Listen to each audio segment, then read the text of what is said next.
ડેક્સ એકેડમીમાં તમારું સ્વાગત છે। અહીં મળશે તમને શ્રેષ્ઠ શિક્ષણ।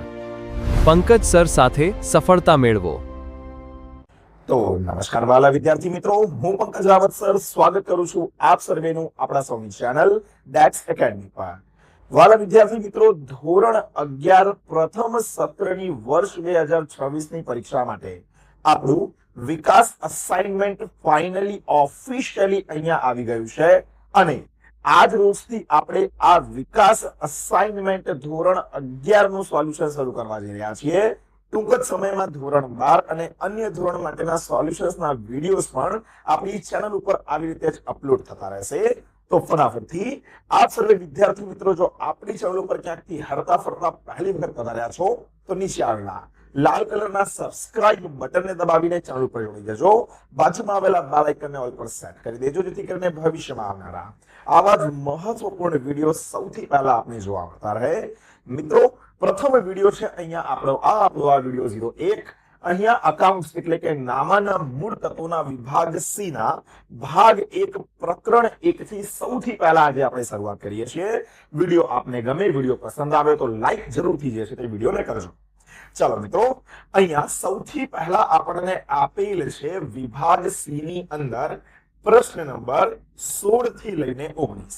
શું કીધું છે કે નીચે આપેલા પ્રશ્ન નંબર 16 થી 19 માંથી કોઈ પણ 3 પ્રશ્નોના માગ્યા મુજબ ગણતરી કરીને જવાબ લખો।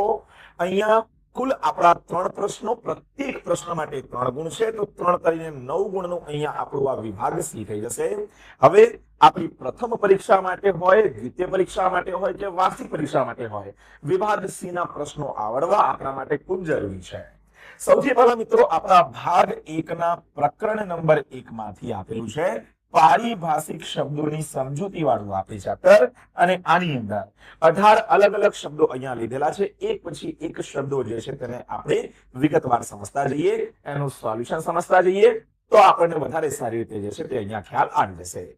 ચાલો મિત્રો, સૌથી પહેલો શબ્દ આપણને આપવામાં આવેલો છે મૂડી। ઇંગ્લિશમાં આને કહેવાય કેપિટલ, બરાબર। હવે તમારે અહીંયા જે છે તે 3 ગુણની અંદર પ્રશ્ન પૂછેલો છે, થોડુંક લખાણ સારું એવું કરી નાખવાનું આમાં। સૌથી પહેલું મૂડી એટલે શું, તો તમારે યાદ રાખવાનું, ધંધાનો માલિક ધંધો શરૂ કરવા કે ચલાવવા માટે જે રોકડ, માલ કે મિલકત લાવે તેને આપણે શું કહીશું? મૂડી।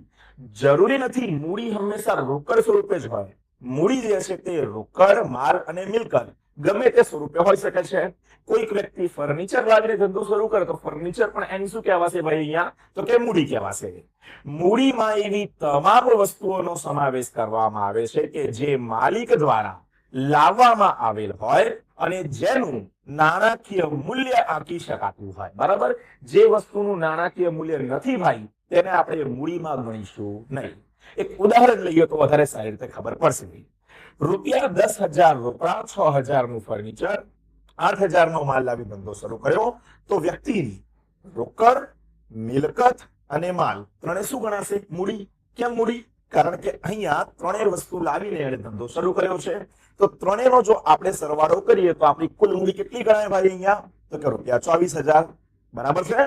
તો આશા રાખું છું મિત્રો કે તમને સૌથી પહેલો પારિભાષિક શબ્દ જે અહીંયા આપણને આપેલો હતો મૂડી, તેના વિશે અહીંયા ખ્યાલ આવી ગયો હશે, બરાબર છે। ચાલો આગળ મિત્રો વાત કરીએ આપણે શબ્દ નંબર 2 ની, જે છે આપણા માટે અહીંયા ઉપાડ। હવે ઉપાડ વિશે શું કહેવામાં આવ્યું છે ભાઈ? તો થોડુંક એને પણ આપણે વિગતવાર સમજવાનો પ્રયત્ન કરીએ કે ધંધાનો માલિક પોતાના અંગત વપરાશ માટે, અંગત વપરાશ એટલે શું? પર્સનલ યુઝ, ધંધામાંથી રોકડ, માલ કે મિલકત લઈ જાય તેને શું કહેવાય ભાઈ? ઉપાડ કહેવાય। હવે ઉપાડ જ્યારે પણ થાય ત્યારે ઉપાડમાં તમારે યાદ રાખવાનું, ઉપાડ મૂડીમાં શું સૂચવે છે? ઘટાડો। 24,000 રૂપિયાની મૂડી હતી, 24,000 માંથી જો પુત્રીની ટ્યુશન ફી ભરવા માટે રૂપિયા 10,000 ધંધામાંથી ઉપાડે તો શું થશે? 24,000 માંથી 10,000 ઓછું થશે, એટલે મૂડી કેટલી રહેશે? ફક્ત તો કે 14,000 રૂપિયા। ધંધાનો માલિક પોતાના અંગત ખર્ચ માટે, ઘર ખર્ચ માટે જે કંઈ પણ નાણાં અહીં બિઝનેસમાંથી, પોતાના ધંધામાંથી ઉપાડે એને આપણે શું કહીશું ભાઈ? તો કે તેને કહીશું ઉપાડ, બરાબર છે। તો આશા રાખું છું મિત્રો કે તમને પહેલા 2 શબ્દો મૂડી અને બીજું ઉપાડ, આ બંને વિશે વિગતવાર ખ્યાલ આવી ગયો હશે। બાકી તમને કંઈ પણ ડાઉટ લાગે તો નીચે કમેન્ટ બોક્સ ખુલ્લું છે, ત્યાં તમે તમારા પ્રશ્નો જે છે તે મને પૂછી શકો છો. ચાલો મિત્રો, ત્યારબાદ શબ્દ આપણને આપેલો છે ત્રીજો, મહેસૂલી આવક. હવે મહેસૂલી આવક શું છે? આ પ્રકારની આવકનો પ્રવાહ સમગ્ર વર્ષ દરમિયાન રહે છે, એટલે કે આખા વર્ષ દરમિયાન આવી આવક આપણને મળતી જ રહે છે. એવું નથી ક્યારેક મળી ક્યારેક ના મળી, ના ભાઈ, સમગ્ર વર્ષ દરમિયાન આવી આવકો આપણી ચાલુ રહે છે. સાથે જ આ પ્રકારની આવકોના આધારે જે તે વર્ષમાં મેળવેલ નફો અથવા નુકસાન પણ જાણી શકાય. ચાલુ વર્ષ 2026 ને પહેલા વર્ષ 2025 ગયું તો ત્યારે કેટલો નફો થયો, કેટલો નુકસાન થયો, એ પણ હું મહેસૂલી આવકના જરીએ મહેસૂલી આવક વડે જાણી શકીશ. ધંધાના સામાન્ય અથવા રોજિંદા વ્યવહારોમાંથી નિયમિતપણે મળતી આવક, જેવી કે વેચાણની આવક, મળેલ વ્યાજ, કમિશનની આવક, વટાવની આવક, ભાડું, આ બધું શું કહેવાય? મહેસૂલી આવક. વેચાણ એવું નથી કે વર્ષમાં એકાદ બે વાર થાય, વારે ઘડી થતું હોય વર્ષમાં, બરાબર? વ્યાજ મળે, વટાવ મળે, બરાબર, આ મળતું રહે, આ બધી કેવી આવક કહેવાય? મહેસૂલી આવક. તમારે યાદ રાખવાનું કે સમગ્ર વર્ષ દરમિયાન જે આવકો વારાફરતી મળતી રહે, વારે ઘડીએ મળતી રહે, બધી આવકો કઈ આવક ગણાય? તો કે મહેસૂલી આવક. છે ને સહેલું? ચલો ઉધાર વિશેની વાત કરીએ. હવે આના માટે લાંબી વ્યાખ્યા શક્ય નથી, તો આટલું જ લખવું પડશે આપણે. ઉધાર, ડેબિટ જેને આપણે કહીએ છીએ, શું છે? દ્વિનોંધી નામા પદ્ધતિમાં ખાતાની ડાબી બાજુને શું કહેવામાં આવે ભાઈ? તો કે ઉધાર કહેવામાં આવે. બરાબર છે? જ્યારે આપણે આપણી આવક દર્શાવીએ કે આપણે આપણા ખાના દર્શાવીએ તો અહીંયા કઈ બાજુ હોય? આપણી ડાબી એટલે કે ઉધાર બાજુ. અને સામાન્ય રીતે જ્યારે પણ આપણે ખાતા બનાવીએ, આપણા ખાતા બનાવનારા સમયે ડાબી બાજુ જે હોય એ ઉધાર હોય અને જમણી બાજુ જે હોય એ શું હોય આપણી? તો કે જમા હોય. બરાબર છે? તો કે દ્વિનોંધી નામા પદ્ધતિમાં ખાતાની ડાબી બાજુને કઈ બાજુ કહેવામાં આવે? ઉધાર બાજુ. તો કે ભાઈ ખાતાની જમણી બાજુ હોય એ કઈ બાજુ થઈ? તો સ્વાભાવિક વસ્તુ છે ભાઈ, અહીંયા કઈ બાજુ થઈ? જમા બાજુ. ચાલો, ખાતું. ખાતું એટલે શું? તો કે અકાઉન્ટ. બરાબર? કોઈ ચોક્કસ વ્યક્તિ માલ, મિલકત, ઉપજ કે ખર્ચને લગતા વ્યવહારોનો એક જ સ્થળે સારાંશ દર્શાવતું પત્રક એટલે શું? ખાતું. વ્યક્તિ પાસેથી કેટલા રૂપિયા લીધા, કેટલા વ્યક્તિને આપ્યા, એના માટે એ વ્યક્તિનું ખાતું બનાવવું. બરાબર? તો એનું શું કહેવાય? સારાંશ દર્શાવતું પત્રક. ખાતા વિભિન્ન પ્રકારના હોય. કેવું? વ્યક્તિ ખાતું હોય, માલ મિલકત ખાતું હોય, ઉપજ ખર્ચ ખાતું હોય. તો કે આવા અલગ અલગ પ્રકારના ખાતા જે છે ભાઈ તે અહીંયા હોઈ શકે છે. બરાબર? તો ખબર પડી ગઈ. સૌથી પહેલા ત્રીજા નંબરમાં શું આવ્યું ભાઈ? મહેસૂલી આવક. બરાબર? સમગ્ર વર્ષ દરમિયાન જ્યારે ત્યારે મેળવી શકાય. ઉધાર. બરાબર? શું છે? નામા પદ્ધતિમાં ડાબી બાજુ જે હોય તો ઉધાર બાજુ. અને ખાતું જે તે વ્યક્તિ, માલ, મિલકત, ઉપજ કે ખર્ચને લગતા વ્યવહારો દર્શાવે એને આપણે ખાતું કહીશું. ખબર પડી રહી છે ને ભાઈ? મજા આવી રહી હોય, ગમી રહ્યું હોય, સોલ્યુશન તમને ઉપયોગી લાગી રહ્યું હોય તો ભાઈ લાઈક કરજો. લાઈક કરવામાં ક્યાં રૂપિયા પૈસા આપણે આલવાના છે? બરાબર? ટ્યુશન ક્લાસીસોમાં, સ્કૂલોમાં જઈને તો આપણે નાણાં ખર્ચવા, આપણે અહીંયા તો આપણે નાણાં ખર્ચવાના નથી. લાઈક કરો, મોટિવેશન મળશે ભાઈ. બરાબર છે? ફટાફટથી લાઈક કરો, વધારો વિડીયોઝને શેર કરતા રહો, ફટાફટ નવા નવા સોલ્યુશન અહીંયા આવતા જાય. બરાબર? ચલો છઠ્ઠું જોઈએ. હવે થોડીક વાર પહેલા આપણે મહેસૂલી આવક જોયું. આ વખતે શું આવ્યું ભાઈ? તો કે ભાઈ અહીંયા આવ્યું મૂડી આવક. મૂડી આવક શું છે? જે આવકો નિયમિતપણે નથી મળતી. પેલી આવક કેવી હતી? વર્ષ દરમિયાન નિયમિતપણે મળે. મહેસૂલી આવક આ નિયમિતપણે મળે નહીં, પરંતુ લાંબા ગાળે અથવા ક્યારેક જ મળે. તેથી આવી આવક કેવી કહેવાય? મૂડી આવક. વર્ષ દરમિયાન વારે ઘડીએ મળે એ બધી મહેસૂલી, અને વારે ઘડીએ ના મળે એ બધી કઈ કહેવાય ભાઈ? મૂડી આવક. જૂની મિલકત હોય, બરાબર, જૂનું ઘર હોય, જૂનો બંગલો, એનું વેચાણ કર્યું હોય તો વારે ઘડીએ ના થાય, ક્યારેક જ થાય, ભાગ્યે જ થાય. કઈ આવક કહેવાય? મૂડી આવક. બરાબર? ડિબેન્ચર બહાર પાડવા ક્યારેક જ પડે, દર વખતે એવું નથી આજે પડ્યા કાલ ફરી પરમદાડે પડી ના હોય. ખબર પડે છે? તો કે ભાઈ વારે ઘડીએ જે આવકો ના મળતી હોય, નિયમિતપણે ના મળતી હોય, બધી આવક કઈ કહેવાય? તો કે મૂડી આવક કહેવાય. અને જે આવકો વારે ઘડીએ મળતી હોય બધી કઈ કહેવાય? તો કે મહેસૂલી આવક કહેવાય. પછી શું છે ભાઈ? દેવું, જેને આપણે લાયબિલિટીઝ અથવા ડેટ કહીશું. બરાબર? ધંધા દ્વારા અન્ય વ્યક્તિ કે પક્ષકારને ચૂકવવાની બાકી રકમ એટલે શું કહેવાય આપણા માટે? દેવું. કોઈ વ્યક્તિ પાસે 10,000 નો માલ ઉધાર લીધો, એ કીધું હોય આવતા મહિને રૂપિયા પાછા આપીશ, તો મારામાંથી આવ્યું શું? મારામાંથી આવ્યું દેવું. બરાબર? તો કે ધંધા દ્વારા અન્ય વ્યક્તિ કે પક્ષકારને ચૂકવવાની બાકી રકમ એ આપણા માટે શું થયું ગણાય? તો કે ભાઈ દેવું થયું ગણાય. દેવું સામાન્ય રીતે ભવિષ્યને સંબંધિત હોઈ શકે. અને આજે મેં માલ સામાન લીધો, ભવિષ્યમાં પૈસા આપીશ એવો વાયદો કર્યો, તો કે ભવિષ્ય સંબંધિત અહીંયા હોય આ દેવું. લેણદારો અને દેવી હુંડીનો સમાવેશ દેવામાં કરવામાં આવશે. બરાબર? લેણી હુંડી હોય અથવા તો દેવી હુંડી હોય અથવા લેણદારો હોય, એને આપણે શેમાં ગણીશું? તો કે દેવામાં. એવી રીતે ચૂકવવાનો બાકી પગાર, ચૂકવવાની બાકી મજૂરી વગેરે શું થશે? દેવું. કોઈક શિક્ષક મારા ત્યાં ક્લાસીસમાં ભણાવવા આવતો, એને કહું સાહેબ આ મહિનાનો પગાર આવતા મહિને લેજો તો મારે ચૂકવવાનો બાકી પગાર થયો મારામાંથી તો શું થયું ભાઈ? દેવું. જે કંઈ પણ ચૂકવવાનું બાકી છે આપણા માટે બધું શું કહેવાય ભાઈ? દેવું કહેવાય. ચલો, એવું ને એવું શું છે ભાઈ? લેણું. લેણું એટલે રિસીવેબલ. ઊંધું. આપણે કોઈકની પાસેથી પૈસા લેવાના તો આપણે માટે શું થયું ગણાય ભાઈ? અહીંયા લેણું કહેવાય. બરોબર. ધંધા એ અન્ય પક્ષકારો પાસેથી ભવિષ્યમાં નાણાં મેળવવાનો જે અધિકાર છે તેને શું કહેવાય? લેણું કહેવાય. કોઈક વ્યક્તિ મારી પાસે 10,000 નો સામાન લઈ ગયો કે સાહેબ આવતા મહિને રૂપિયા આલીશ, તો આવતા મહિને પેલો આલશે પણ અત્યારે આલ્યા નથી. આનો પણ સંબંધ કેવો? ભવિષ્ય સાથે. પણ આમાં મારે રૂપિયા લેવાના છે, પેલા મારે રૂપિયા આપવાના હતા. ખબર પડે છે ભાઈ? ચલો, દેવાદાર અને લેણી હુંડી. અહીંયા લેણદાર દેવી હુંડી હતી, લેણદારનું ઊંધું દેવાદાર, દેવી હુંડીનું ઊંધું લેણી હુંડી. આ બધું શેમાં આવે? લેણામાં. તેવી જ રીતે મળવાનું બાકી કમિશન હોય, મળવાનું બાકી ભાડું હોય, મળવાનું બાકી વ્યાજ હોય, આ બધું શેમાં ગણાય ભાઈ? તો કે લેણામાં ગણાય. બરાબર. જે કંઈ પણ લેવાનું હોય લેણું, જે કંઈ પણ આપવાનું હોય દેવું. સારું છે ભાઈ, કઈ એવું છે નહીં. આપણે પહેલા પેટર્નમાં આવ્યું હતું અકાઉન્ટમાં. બરાબર. ચલો, જમાની વાત કરીએ. આવ્યું હતું થોડીક વાર પહેલા ઉધાર. ડાબી બાજુ ઉધાર, જમણી બાજુ શું? જમા. દ્વિનોંધી નામા પદ્ધતિમાં ખાતાની જમણી બાજુનું શું કહેવાય ભાઈ? અહીંયા જમા બાજુ કહેવાય. સહેલું. ચલો, વાઉચર. ધંધાકીય વ્યવહાર થયાનો લેખિત અને અધિકૃત પુરાવો એટલે શું કહેવાય? વાઉચર. બરાબર. કોઈ પણ ધંધાકીય વ્યવહાર થયો એનો લેખિત પુરાવો હોય એ આપણા માટે શું ગણાશે? તો કે વાઉચર ગણાશે. પેટ્રોલ લંખાવા ગયો, મારા શેઠે મને કીધું કે એક કામ કરો, પેટ્રોલ લંખાવતા આવો. મેં કીધું સાહેબ 200 નું પેટ્રોલ, પણ પુરાવો શું મારી પાસે? સામે ત્યાંથી હું એક ચિઠ્ઠી લઉં, એક બિલ લઉં, એક રિસિપ્ટ લઉં, એ મારો પુરાવો કહેવાય. તો કે આવા પુરાવો હોય મારા માટે શું કહેવાય? તો કે ભાઈ વાઉચર કહેવાય. વાઉચરના આધાર ઉપર વ્યવહારનો પ્રકાર નક્કી થાય, જેમ કે ઉધાર વ્યવહાર છે, શાક પર વ્યવહાર છે, ખરીદનો વ્યવહાર છે, વેચાણનો વ્યવહાર છે, ખરીદ પરત વ્યવહાર છે, વેચાણ પરત વ્યવહાર છે વગેરે. આ બધું શું થયું ભાઈ? કે આ બધું થયું આપણા માટે શું? વાઉચર. ખ્યાલ આવી રહ્યો છે ને ભાઈ? બસ તો મોજે દરિયા. ફટાફટ મસ્ત વિડીયોને આપણે શેર કરતા જઈશું. હવે ભાઈ શું છે? વેચાણ. અને વેચાણ જેવું સેમ આવશે શું? તો કે ખરીદી. વેપારી ધંધામાંથી વિવિધ પ્રકારની આવક મળતી હોય વેપારીને, મળે ને? અને ધંધામાં એવું નથી ભાઈ કે ભાઈ ટ્યુશન ક્લાસીસ ચલાવતા રહો કે તો કે વિદ્યાર્થીઓ જે ફી આપે એ જ આવક ના હોય. બરાબર. આ સિવાય કોઈ પ્રકારની સ્ટેશનરીની આવક થતી હોય, બહારથી કોઈ પ્રમોશન આવ્યું હોય, બરાબર, એની આવક થતી હોય, વિભિન્ન પ્રકારની આવક હોય. પણ આ તમામ આવકો વેચાણ તરીકે ધ્યાનમાં લેવામાં આવતી નથી. વેપારી જે વસ્તુનો વેપાર કરતો હોય અને તે માલનું વેચાણ કરે તેને હિસાબી પદ્ધતિમાં વેચાણ કહેવામાં આવે. ઉદાહરણ તરીકે એક અનાજનો વેપારી છે, અનાજનો વેપારી અનાજ વેચે તો જે રૂપિયા આવે એ જ એની આવક થઈ, એ જ એના માટે વેચાણ થયું. બરાબર. બીજું કોઈ વસ્તુ અનાજનો વેપારી સોનું વેચે તો એના માટે વેચાણ ના કહેવાય. વેચાણ એટલે શું? તો કે ભાઈ જે વ્યક્તિ જે ધંધો કરે છે, જે વસ્તુનું વેચાણ કરે નથી અને આવક થાય, એ જ એના માટે વેચાણ કહેવાય, બાકી વેચાણ કહેવાય નહીં. શું થયું? આ વેચાણ. વેચાણ એટલે શું ભાઈ? તો કે સેલ્સ થયું. ચલો નેક્સ્ટ, રોકડ વટાવ. આ બોલું છે વાળું રોકડ વટાવ, વેપારી વટાવ. આ તો આપણને ખબર રોકડ વટાવ જે છે, બરાબર, તેની આપણે ચોપડે નોંધ કરીએ. વેપારી વટાવની ચોપડે નોંધ નથી કરતા, સીધું બાદ કરી દઈએ છીએ. વેચાણ કરેલ માલની રકમ ઝડપથી પરત મળે એ હેતુથી ગ્રાહકોને આકર્ષવા માટે મળવા પાત્ર રકમમાંથી જે રકમ કાપીને આપવામાં આવે તેને શું કહેવાય? રોકડ વટાવ.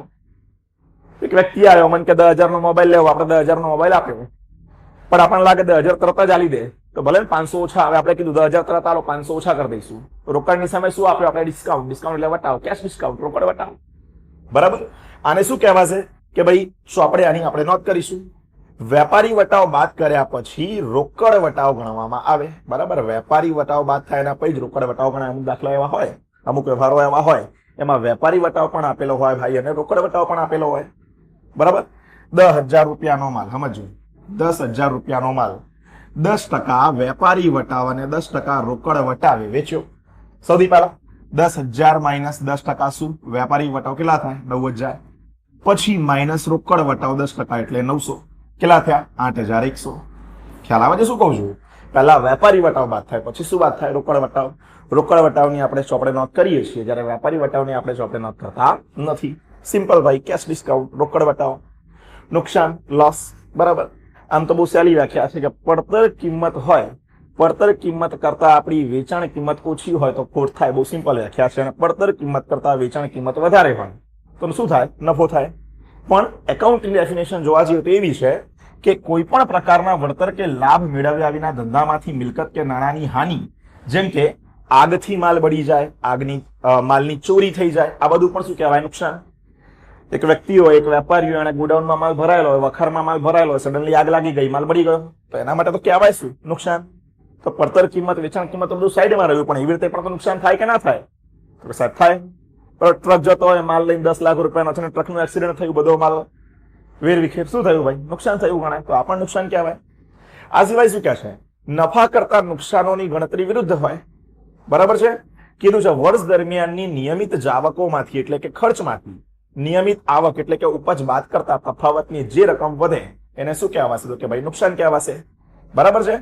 અને મહેસૂલી નુકસાન કહેવાય આવું નુકસાન, એનું ઊંધું.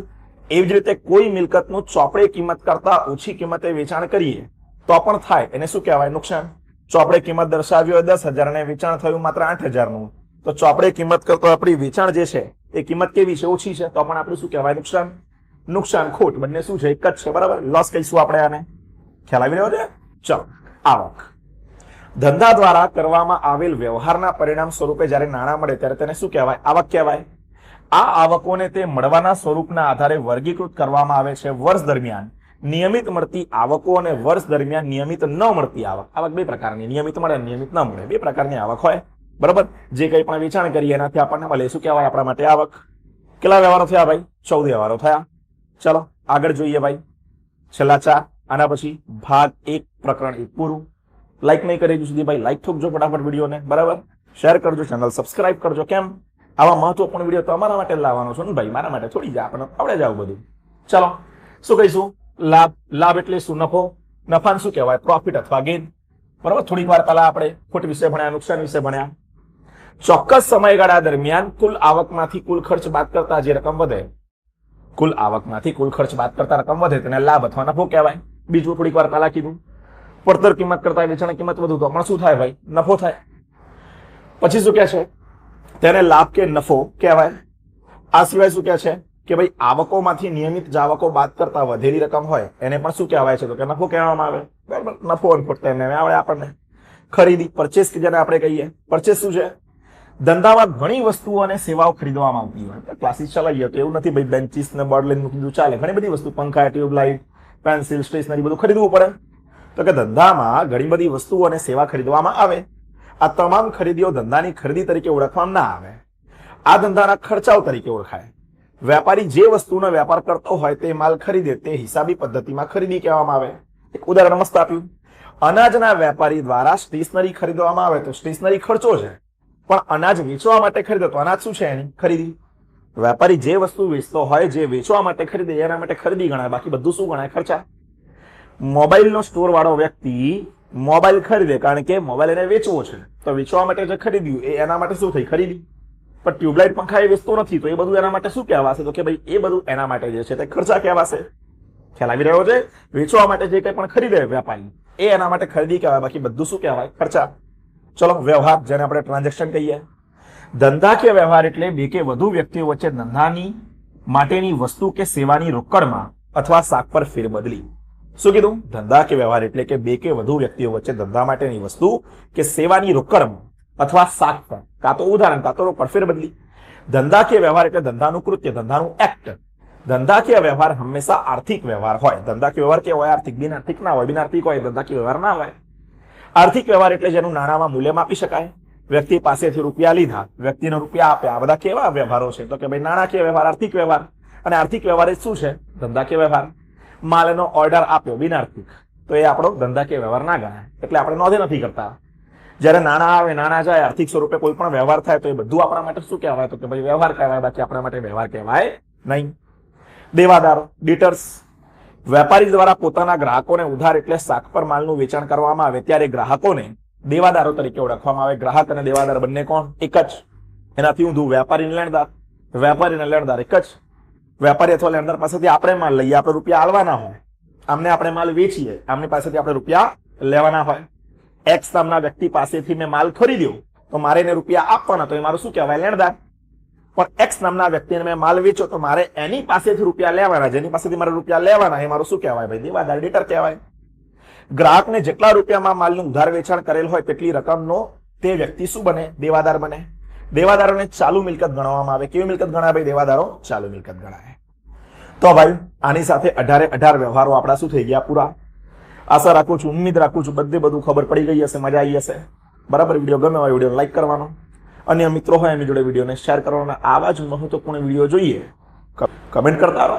બરાબર. ફટાફટથી નવું સોલ્યુશન આપણે લાવીશું. બાકી પહેલું પ્રકરણ પતી ગયું, બીજા પ્રકરણ સાથે ફટાફટ મળીએ આપણે. ત્યાં સુધી ભાઈ આપ સર્વે ખુશ રહો, હસતા રહો, મોજ કરતા રહો. જય હિન્દ, વંદે માતરમ.